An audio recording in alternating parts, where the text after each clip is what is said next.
Oke, halo guys, kembali lagi bersama saya di channel Investor Logis. Kali ini kita akan membahas saham INDF, Indofood Sukses Makmur Tbk. INDF, Indofood Sukses Makmur Tbk.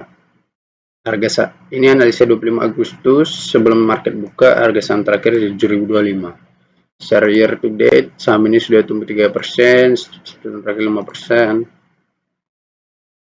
Oke, jadi kalau ini kunci sejenak, kalau kita mau main atau investasi di saham yang menjual produk makanan, kebutuhan rumah tangga, itu ada 3 pemain besarnya. Yang pertama, Mayora, kode sahamnya Emyor. Yang kedua, Unilever, kode sahamnya UNPR. Yang ketiga, Indofood. Jadi kalau kalian ke minimarket manapun, ke supermarket manapun di Indonesia ini, pasti yang mendominasi produk di sana adalah dari 3 perusahaan ini. Nah, salah satunya INDF ini, Indofood Sukses Makmur Tbk. Oke, sekarang kita lihat profilnya. Profilnya ini dia, PT Indofood Sukses Makmur Tbk yang didirikan dengan nama PT Panganjaya Intikusuma di tahun 1990. Jadi dari 1990 udah berdiri perusahaan ini, gitu ya. 1990, 10, 20, 33 tahun kurang lebih. Memiliki berbagai kegiatan usaha yang telah beroperasi sejak awal 80-an, Indofood Sukses Makmur Tbk INDF bergerak dalam bidang makanan olahan, bumbu, minuman, kemasan minyak, goreng, pabrik gandum, dan pabrik pembuatan karung tepung. Oke. Ya. Nah, siapa yang punya saham dari Indofood? Siapa yang menguasainya? First Pacific Investment Management Ltd. Siapa orang di balik First Pacific Investment Management Ltd? Adalah orang yang menguasai saham Indofood Sukses Makmur Tbk. Itu kuncinya ya. Oke. Jadi yang menguasai First Pacific Investment ini adalah beliau, Anthony Salim. Jadi aktor intelektual dari semua ini, di balik semua INDF ini adalah Pak Anthony Salim. Oke, itu dulu jelas ya. Jadi ini Salim Group, bisnis dari Salim Group, punyanya Pak Anthony Salim. Nah, ini nama-nama direkturnya. Oke, Franciscus Belirang, C.J. Viet, Taufik Wiratmaja. Nama presiden komisarisnya Manuel V. Panglinan. Oke. Ini nama-nama komisaris, ini nama-nama. Jadi kalau presiden direkturnya yang punya saham perusahaan itu, biasanya sahamnya akan bagus, perusahaannya akan bekerja dengan bagus. Karena ya nggak mungkin dia mencelakai dirinya sendiri. Itu logika dasarnya. Nggak mungkin dia buat kinerja perusahaan ini jelek, hancur, korup, apa segala macam, sementara dia sendiri presiden direktur. Kan kacau. Oke. Jadi kualitas saham ini sudah teruji lah. Dia listing soalnya tahun 94. Berarti dia ngadapi tiga krisis. 98, 2008 sama 2020. Jadi dia udah tahan banting dari 3 krisis ya. Nah, kita lihat di sini saham INDF. Nah, kalau kalian pegang dari 2005 sampai hari ini, dia itu sudah tumbuh 866% saham INDF. Sekarang kita cek apakah saham INDF pernah stock split? Belum pernah. Oke. Nah, saham INDF ini membagikan dividen 1 kali dalam setahun. Setiap tahun dia bagi dividen 1 kali. Rutin. Dari 2009 sampai tahun ini, 2023. Jadi kalau kalian mau mengharapkan dividen tahun 2024 lah. Cuman dividennya kecil memang. Dividen yieldnya 3, berapa persen. Jadi kalau kita mengharapkan, kalau kita investasi di perusahaan makanan kayak Indofood, Mayora, Unilever itu, cenderung kita mengharapkan capital gain dalam jangka waktu panjang kita investasinya, karena dia bertumbuh dalam jangka waktu panjang. Kalau kalian lihat nanti konten analisis saham Mayora itu gila kali pertumbuhannya dalam jangka panjang kan. Oke, share profile nah di sini kan 866% dari tahun 2005 sampai 2023, artinya 18 tahun. 18 tahun ya. 866 dibagi 18, sekitar 48% persentasenya per tahun kalian dapat. Kalau dalam jangka panjang investasinya kan 866%. Artinya kalau kalian invest 100 juta, jadi 866 juta. Agak 96%. Jadi 866 juta. Gila. Nah, secara valuasi kita cek. Secara valuasi PE ratio dari INDF ada di angka 6,8 dan price to book value di 1,09.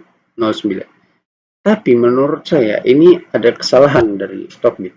Karena menurut saya PBV-nya nggak segitu. Kalau terupdate-nya ya, berdasarkan laporan keuangan kuartal 2 2023. Dia udah murah sebetulnya harganya ini saham INDF 7.025.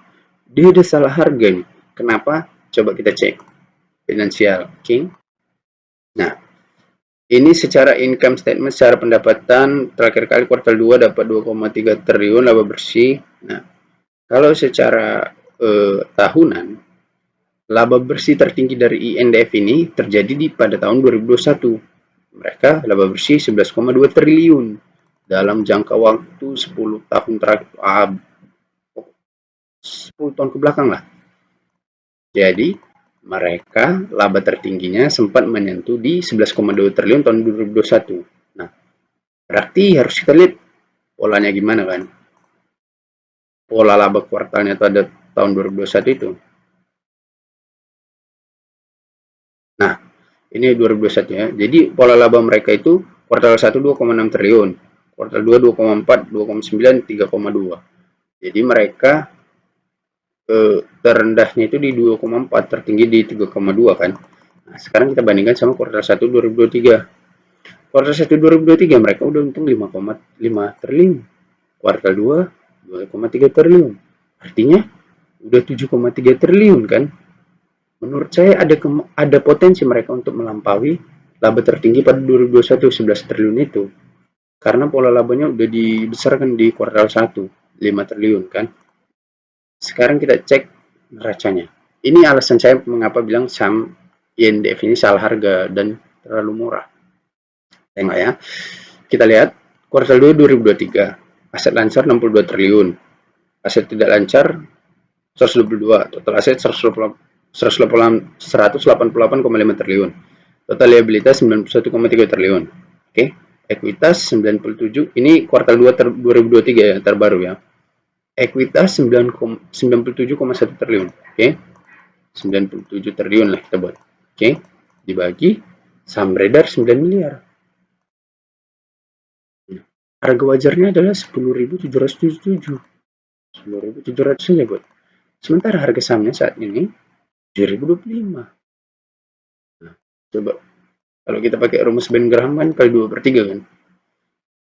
Untuk bisa dapatkan harga layak beli 7.133, 7.025. Ya kan? Jadi saham INDF ini salah harga ini. Harga wajar 10.700, harga sahamnya 7.025. Salah harga dia ini. Oke, secara manajemen apa segala macam nggak usah dikhawatirkan lagi lah, karena kan Pak Antoni San langsung yang operasikan. Secara keuangan ada potensi, karena kuartal 1 tadi 5 triliun, kuartal 2 2,3 triliun. Yang harus dipecahkan adalah laba tahun 2021 11 triliun. Kalau laba 2023 tembus di atas 11 triliun, apalagi kuartal 3 langsung menghantam di atas 11 triliun, masih ada kuartal 4.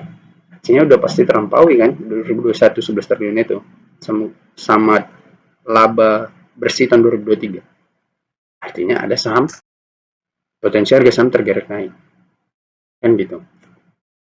Nah, jadi membeli saham sekelas INDF di bawah harga wajarnya, di harga wajarnya aja udah syukur. Ini di bawah harga wajarnya. Itu merupakan suatu peluang yang bagus. Namun, harus saya ingatkan, untuk investasi di perusahaannya yang menjual produk kebutuhan rumah tangga, makanan, jajanan, dan lain-lain itu, harus dalam jangka panjang dia baru terasa hasilnya. Ya minimal 5 tahun, 10 tahun, 15 tahun gitu dia range-nya. Jadi kalau kita memang pengen, aku mau 5 tahun lagi pensiun lah atau 10 tahun lagi pensiun lah, masukkan langsung besar uang kalian ke saham tersebut. Gitu, jangan tanggung ya. Tapi tunggu dalam jangka waktu lama. Karena kita udah beli di harga wajar ya. Kecuali kalian salah main kayak beli saham Unilever. Misalnya kalian beli tahun 2018 atau 2019 itu kan tinggi kali harganya. Sampai sekarang pun memang masih tinggi kali harga wajar.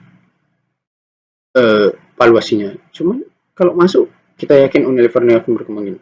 Ya, berat juga coy karena dia udah di atas harga wajarnya. Kalau beli kayak INDF ini dia memang di bawah harga wajarnya. Jadi potensi dia itu ke atas, bukan ke bawah. Kalau udah di atas, potensinya ke bawah. Gitu rumusnya. Kalau udah di atas dia, kayak Unilever ini, udah di atas dia, udah di pucuk dia. Mau saham sebagus apapun pasti bakal turun juga pada akhirnya. Pasti ada momen fase di mana dia bakal turun. Sama kayak gudang garam. Kurang bagus apa gudang garam? Kurang eksklusif apa? Saham beredar 1,1 miliar. Ya kan? Dividen besar. 9% itu dividennya. Gudang garam. Turun juga dari 2019 itu harganya 90.000 kawan-kawan, tembus 90.000. Sekarang berapa? 25.000. Ah, udah take profit di gudang garam. Beli 18.000 jual di 30.000. Karena aku hitung kemarin harga wajarnya 30.000. Jadi saham-saham kayak gitu, produk-produk gini, consumer good ini, mereka ini untungnya dalam jangka panjang dan formasinya beli di bawah harga wajar lebih bagus atau beli di harga wajar pun bagus.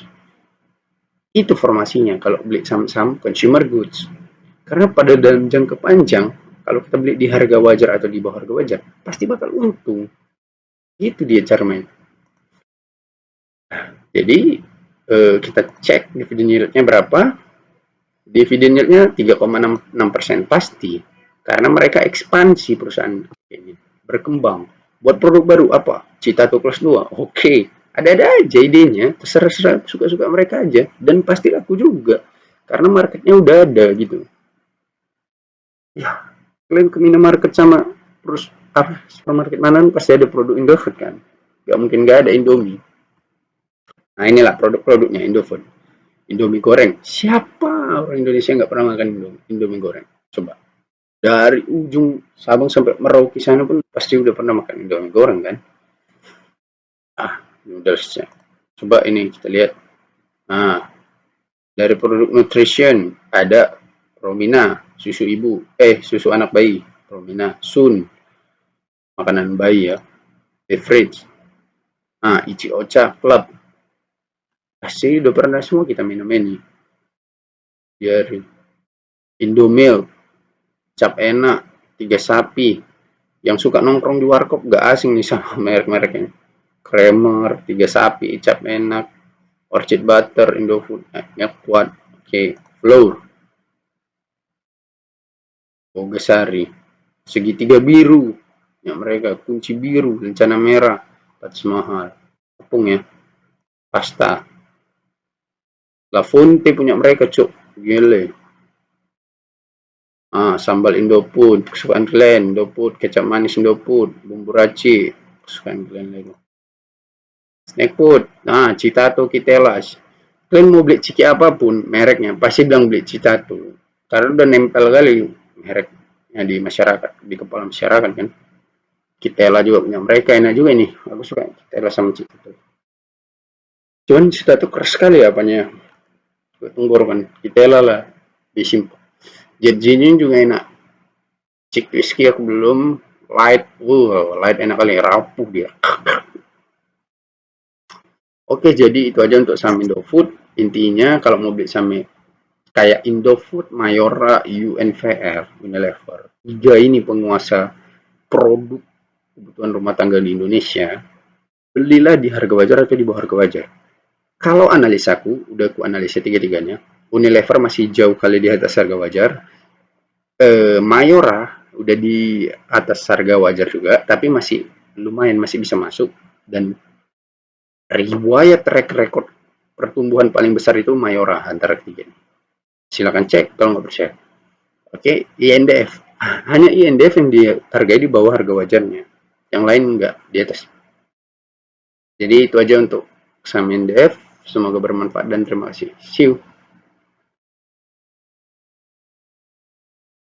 Subscribe, cok. Jangan lupa subscribe. Oke, thank you.